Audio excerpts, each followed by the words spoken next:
Hi everybody, Janet Swilley here at Prayer Pond Ministries at Joppa Ranch in Lyons, Georgia. We are back from Thanksgiving. I hope everybody had a wonderful celebration of thanks with their families or whoever, whatever.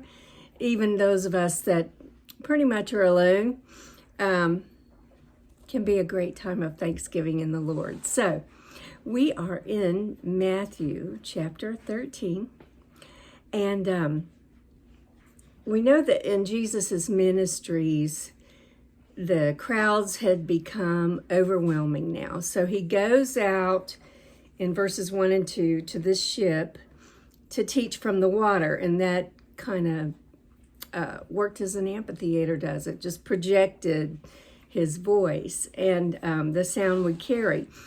So he's already sensing the impending rejection of his concept of teaching. And so now he's been proclaiming, how kingdom principles, but now he's going to actually teach the mystery of the kingdom, which is going to be the church. So in his early ministry, that involved proclaiming spiritual principles. And the Jews were seeking a political, nationalistic king.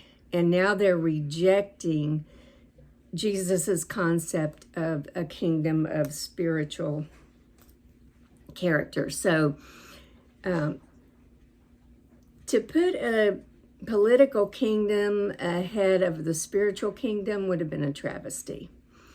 And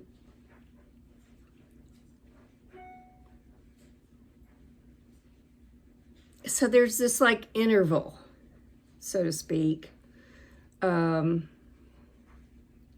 between Messiah's original appearance and then his final return. That interval is the church age. We're living in it.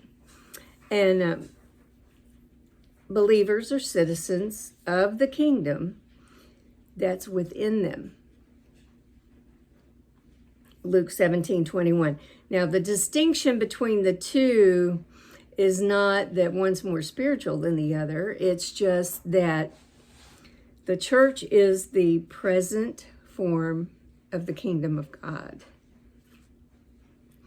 The millennial kingdom, which is to come in the future, Revelation 20, verse 4, is another kind of transitional form. So to speak, it's going to be presented to the Father to be the eternal kingdom of God. Revelation 21. So, now, that's probably way too much information for you right now. So let me stay on task and just say that we know Jesus taught in parables. It was a common form of teaching in the Near East, and it was used to convey spiritual truth. And we know that Jesus was very good at this way of teaching.